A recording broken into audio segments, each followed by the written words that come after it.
नमस्कार दोस्तों, आज के इस खास विश्लेषण में आपका स्वागत है। आज हम एक ऐसी कहानी पर बात करने वाले हैं ना, जो सुनने में तो किसी गांव के आम किस्से जैसी लगती है, लेकिन असल में ये मार्केट डिस्रप्शन और फ्रूगल इनोवेशन यानी कम से कम खर्चे में बेहतरीन जुगाड़ का एक बहुत ही शानदार उदाहरण है। तो चलिए सीधे कहानी में चलते हैं और देखते हैं कि कैसे एक छोटी सी घटना ने पूरे बाजार का गणित ही पलट कर रख दिया। अब जरा सोचिए, एक गरीब लकड़हारा जिसके पास कोई बड़ी जमा पूंजी नहीं थी, वो सिर्फ 7 रुपए की मदद से एक अमीर और जमे हुए व्यापारी को कैसे हरा सकता है। यही तो इस पूरी कहानी का सबसे बड़ा सस्पेंस है। हम यहाँ सिर्फ समोसे बेचने की बात नहीं कर रहे हैं, ये एक पूरी केस स्टडी है कि कैसे अपनी सूझबूझ से एक स्थापित मोनोपोली यानी एकाधिकार को जड़ से उखाड़ा जा सकता है। तो कहानी की शुरुआत होती है हमारे पहले हिस्से से, रतनपुर का महंगा समोसा। पूरे 100 रुपए। जी हाँ, रतनपुर में रूपेश नाम के आदमी का एक चिकन समोसा इतना महंगा था। अब किसी भी गांव के बाजार के हिसाब से देखें तो ये एक बहुत बड़ा बैरियर टू एंट्री है। इसका सीधा सा मतलब ये है कि बाजार का एक बहुत बड़ा हिस्सा इस समोसे को खरीद ही नहीं सकता था। मतलब रूपेश ने जानबूझकर एक ऐसा प्रीमियम बाजार बना रखा था जहां सिर्फ पैसे वाले लोग ही आ सकते थे। और पता है, यहीं से कहानी में एक जबरदस्त टर्निंग पॉइंट आता है। राजू नाम का एक गरीब लक्कड़हारा अपनी पत्नी के लिए समोसा लेने जाता है, लेकिन उसकी जेब में सिर्फ 50 रुपए हैं। रूपेश उसे बहुत ही बुरी तरह से बेइज्जत करके भगा देता है। देखिए, जब कोई सेटल्ड बिजनेस अपने ग्राहकों के एक बड़े वर्ग का इस तरह अपमान करता है ना, तो वो अनजाने में ही सही बाजार में एक नए प्रतिद्वंद्वी के लिए दरवाजा खोल रहा होता है। जिससे शुरुआत होती है हमारी कहानी के दूसरे हिस्से की, राजू की नई शुरुआत। जब राजू उदास होकर घर लौटा तो उसकी पत्नी रानी ने क्या किया? उसने घर में बची खुची सब्जियों से ही बेहतरीन समोसे बना दिए और उनका स्वाद इतना लाजवाब था कि वहीं पर एक नया आइडिया पैदा हुआ। रानी ने कहा, अगर हम भी छोटा सा समोसे का ठेला लगाएं तो हमें अच्छा फायदा हो सकता है। ये सिर्फ एक बात नहीं थी, ये अपनी ज़रूरत को समझने और एक बेहतरीन होममेड स्वाद के दम पर मार्केट में उतरने का एक बहुत ही सॉलिड फैसला था। और अब आता है कहानी का सबसे दिलचस्प मोड़, समोसा बाजार में टक्कर। अब जरा इन दोनों कॉम्पिटिटर्स को देखिए। एक तरफ रूपेश है, पूरी तरह से स्थापित, 100 रुपए का भारी भरकम दाम और ग्राहकों के प्रति उसका वो अहंकारी रवैया।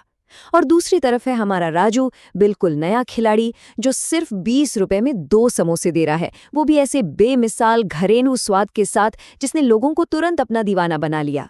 इस कमाल की रणनीति ने रूपेश के एकाधिकार को रातों रात तोड़ कर रख दिया। रतनपुर के इस प्राइस वॉर यानी कीमत की जंग को अगर हम टाइमलाइन पर देखें तो रूपेश का 100 रुपए वाला एकाधिकार तब टूटता है जब राजू 20 रुपए में एंट्री लेता है। इसके जवाब में घबराकर रूपेश अपने दाम सीधे आधे कर देता है, 50 रुपए में 2 समोसे।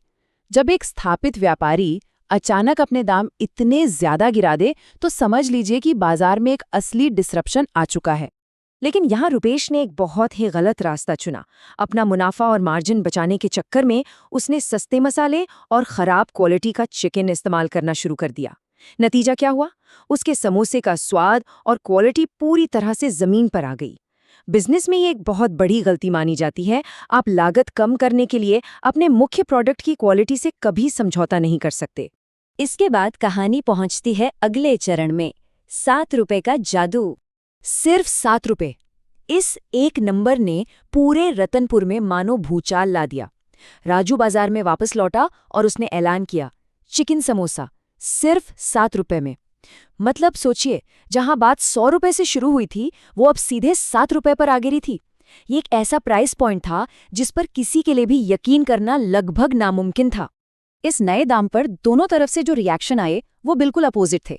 रूपेश का रिएक्शन था, अरे ये तो असंभव है, ये जरूर कोई बहुत बड़ा धोखा है। वहीं दूसरी तरफ गांव वालों का रिएक्शन देखिए। उन्होंने समोसा खाया, उन्हें स्वाद एकदम बेहतरीन लगा और ठेले के सामने लंबी लंबी लाइनें लग गईं। प्रोडक्ट की क्वालिटी इतनी शानदार थी कि कोई कह ही नहीं सकता था कि ये इतना सस्ता हो सकता है। अब रुपेश से ये सब बर्दाश्त तो होना नहीं था। उसने इस 7 रुपए के चमत्कार के पीछे का सच जानने के लिए अपनी खुद की सीआईडी वाली जांच शुरू कर दी।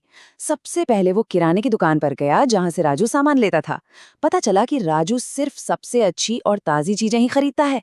फिर वो चिकन बेचने वालों के पास गया और यहाँ उसे सबसे बड़ा झटका लगा। पता चला कि राजू उनके पास से कभी चिकन खरीदता ही नहीं है।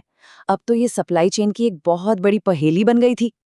और इसी के साथ हम आते हैं इस रहस्य पर, सस्ते समोसे का रहस्य। बिना चिकन के चिकन समोसा कैसे? यही वो सवाल था जो उस वक्त सबके दिमाग में घूम रहा था। रुपेश ने गांव के मुखिया के सामने राजू पर सीधा आरोप लगा दिया कि वो लोगों को बेवकूफ बना रहा है।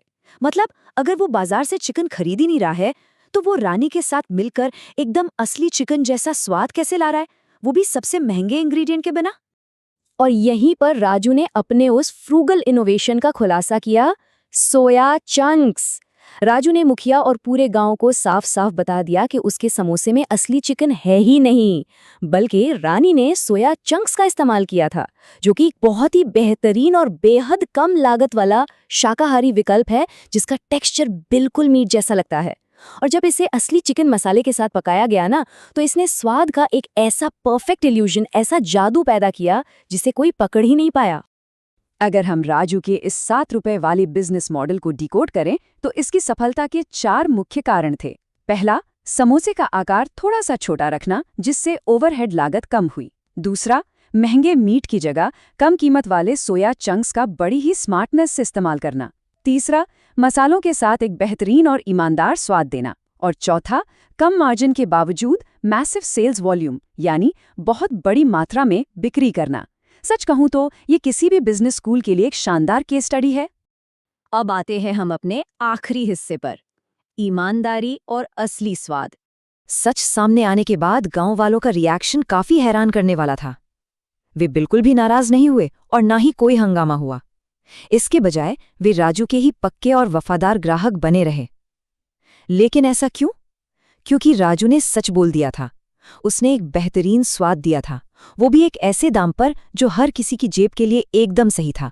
और सबसे बड़ी बात, उसने पूरी ट्रांसपेरेंसी यानी पारदर्शिता दिखाई। रुपेश के लालच और मिलावट के सामने राजू की क्वालिटी और ईमानदारी की जीत हुई।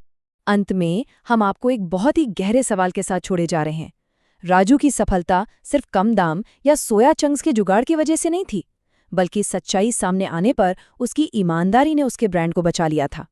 तो क्या आज के इस गला काट कंपटीशन वाले बाजार में ईमानदारी और प्रोडक्ट की असली क्वालिटी ही सबसे बड़ी रणनीति है?